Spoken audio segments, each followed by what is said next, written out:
Hello दोस्तों, आपका आलोक motion classes में बहुत बहुत स्वागत है। दोस्तों आज हम असाइनमेंट 4 दिसंबर माह की कक्षा 12वीं के विषय व्यवसाय अध्ययन यानी बिजनेस स्टडीज के सभी प्रश्नों के उत्तर केवल इस वीडियो पर लाए हैं दोस्तों। और हम सभी असाइनमेंट लाते रहते हैं हर महीने। तो दोस्तों चैनल को सब्सक्राइब कर लें, वीडियो को लाइक कर लें, दोस्तों के साथ शेयर करें। तो चलिए शुरू करते हैं आज का वीडियो। तो दोस्तों यहाँ हमारा पहला प्रश्न है, प्रबंधन प्रक्रिया में नियंत्रण के महत्व के किन्हीं 3 बिंदुओं की व्याख्या कीजिए। ठीक है, तो दोस्तों थोड़ा हमारा प्रश्न रहेगा बड़ा है क्योंकि ज़्यादा लिखना है इसमें और लिखने का ही तो नंबर मिलता है, असाइनमेंट है। ठीक है, उत्तर प्रबंधन प्रक्रिया में नियंत्रण के महत्व की 3 बिंदु। ठीक है, पहला है दोस्तों हमारा व्यवसायिक आकार में वृद्धि। ठीक है, पहला है हमारा व्यवसायिक आकार में वृद्धि।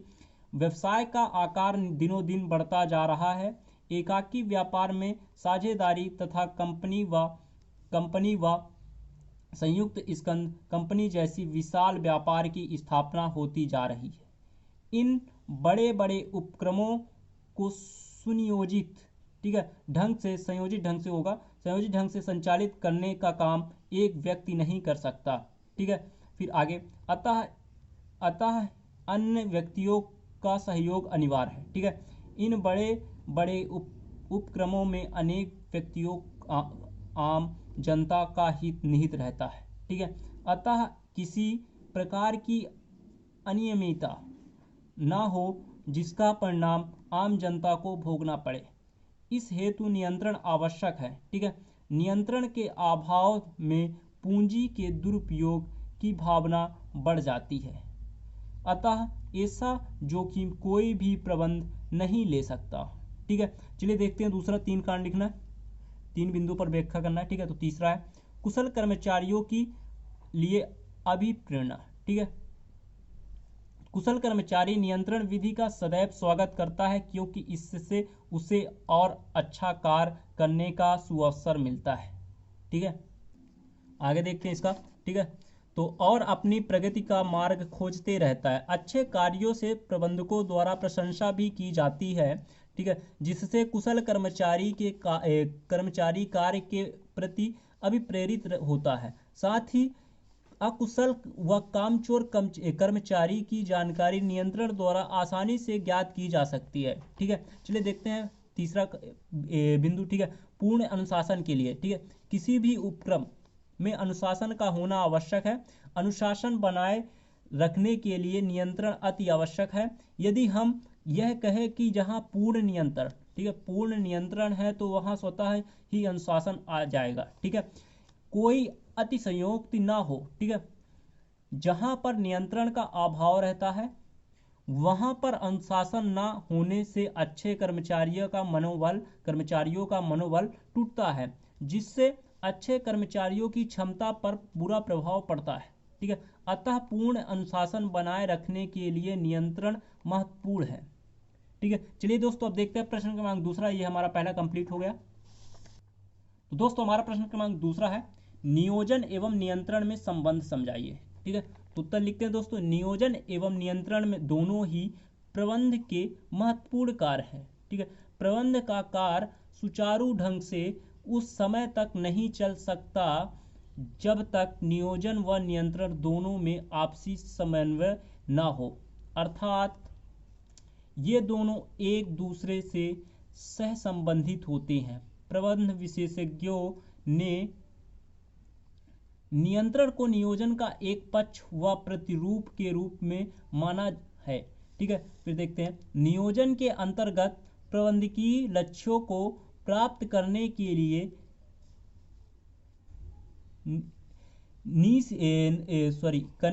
नीति व कार्य योजनाएं उचित है। ठीक है, नीति होगा दोस्तों या नीति। ठीक है, नीति व कार्य योजनाएं उचित है या नहीं, इसमें विचलन किस सीमा तक है, इसकी जानकारी नियंत्रण से ज्ञात की जाती है। फिर आगे देखते हैं, योजना उचित, इसके लिए उस पर नियंत्रण रखना आवश्यक होता है, अर्थात नियंत्रण योजनाओं के क्रियान्वयन में हमारा मार्गदर्शन करता है। प्रबंध में प्रभावी नियंत्रण ठीक है व्यवस्था लागू रहने से दीर्घकाल की योजनाएं बनाने में मदद मिलती है, क्योंकि नियंत्रण पूर्व निर्धारित लक्ष्यों एवं प्रभावों के आधार पर कार्य करने की प्रेरणा देता है। आगे देखते हैं, किसी भी संगठन में योजना पहले बनाई जाती है किंतु इस योजना को नियंत्रित रखने का कार्य नियंत्रण ही करता है। नियंत्रण प्रबंध का एक महत्वपूर्ण कार्य है और इसके बिना नियोजन कर लेना एक भूल ही होगा, सॉरी दोस्तों। प्रश्न क्रमांक 3 है, नियंत्रण प्रक्रिया में निहित विभिन्न चरणों का वर्णन कीजिए। ठीक है, उत्तर। तो नियंत्रण प्रक्रिया में विभिन्न चरण हैं। देखिए, पहला चरण हमारा है, ठीक है, तो कार्य प्रमापों का निर्धारण। ठीक है, इस कार्य में कार्य को प्रमापों, ठीक है, का निर्धारण या प्रमापों को परिभाषित करना भी कहते हैं। ठीक है, प्रमाप का निर्धारण नियंत्रण प्रक्रिया का पहला कदम है। ठीक है, फिर देखते हैं। संस्था के समस्त व्यक्तियों के कार्यों का प्रमाप निश्चित हो जाने से यह ज्ञात हो जाता है कि किस व्यक्ति को कहाँ पर कितना और कब किस प्रकार व कैसे कार्य करना है।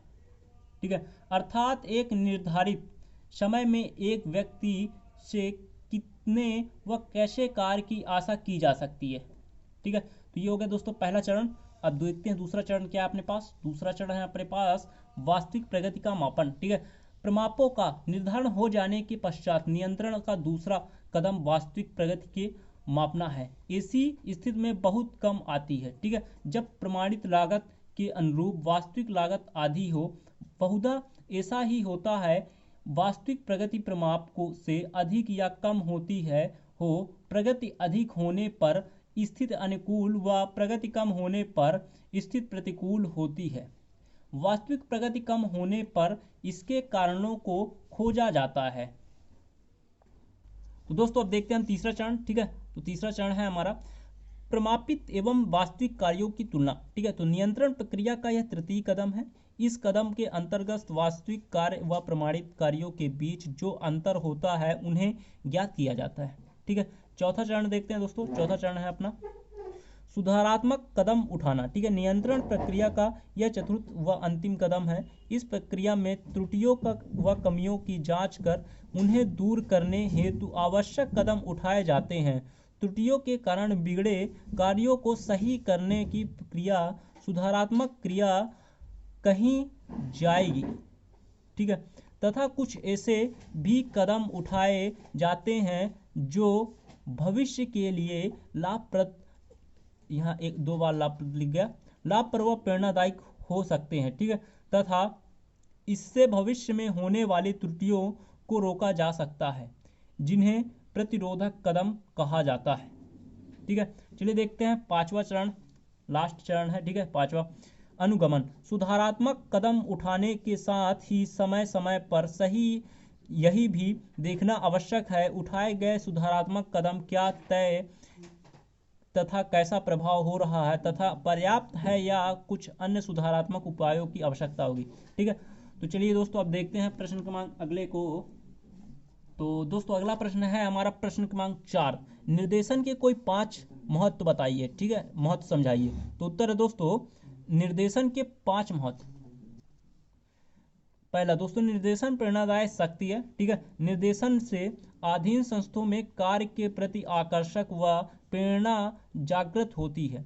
यह एक ऐसी शक्ति है जिनके कारण प्रत्येक व्यक्ति कार्य करने को तत्पर हो जाता है। निर्देशन के माध्यम से अधीनस्थों में कार्य की प्रति रुचि बढ़ाई जाती है।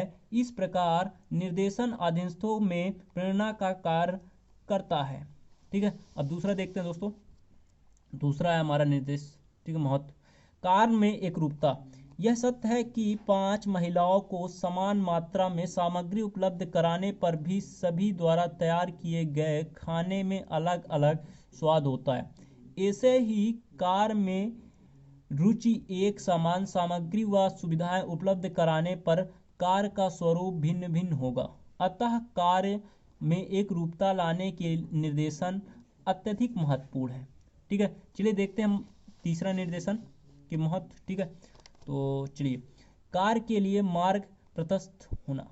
किसी भी कार्य का समन्वय करने के लिए मानसिक, बौद्धिक तथा शारीरिक क्रिया का प्रवाह है। ठीक है, कार्य का उचित नियोजन व रूपरेखा तैयार कर शारीरिक क्रिया वाले अधीनस्थों को निर्देशन के माध्यम से कार्य सौंप दिया जाता है। ठीक है, चलिए देखते हैं आगे। इसके आगे है दोस्तों अपनी, इस प्रकार निर्देशन द्वारा अधीनस्थों को कार्य के प्रति मार्ग प्रशस्त किया जाता है।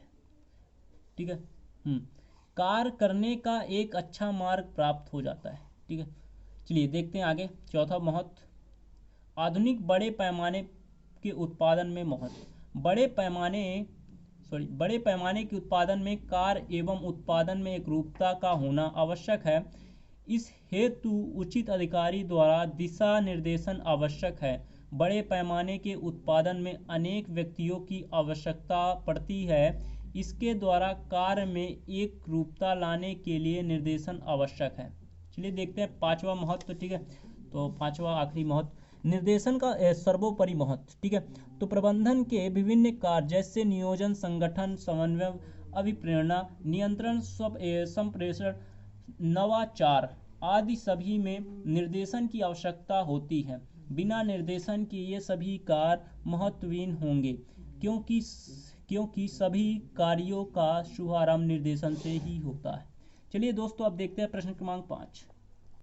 तो दोस्तों ये रहा हमारा प्रश्न क्रमांक 5, मस्लो की आवश्यकता क्रम में प्रोत्साहन के सिद्धांतों को समझाइए। तो दोस्तों ये रहा उत्तर। ठीक है, मस्लो पिरामिड या मस्लो का आवश्यकता पदानुक्रम अब्राहम मस्लो द्वारा प्रतिपादित एक मनोवैज्ञानिक सिद्धांत है, जो उन्होंने ए थ्योरी ऑफ ह्यूमन मोटिवेशन नामक अपने ग्रंथ में 1954 में प्रस्तुत किया था।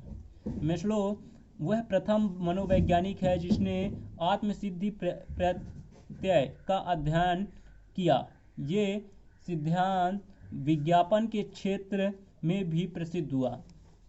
मनुष्य की आवश्यकताएं असीमित हैं। इस सिद्धांत में मैस्लो ने मानव जरूरतों के कई स्तर बताए जा रहे हैं। ठीक है, तो चलिए देखते हैं। पहला है दोस्तों व्यक्तिगत आवश्यकता, तो उसका ए है दैहिक आवश्यकता और बी है सुरक्षा। ठीक है, फिर दूसरा स्तर है दोस्तों सामाजिक आवश्यकता। ठीक है, ए है संबद्धता एवं स्नेह और बी है सम्मान।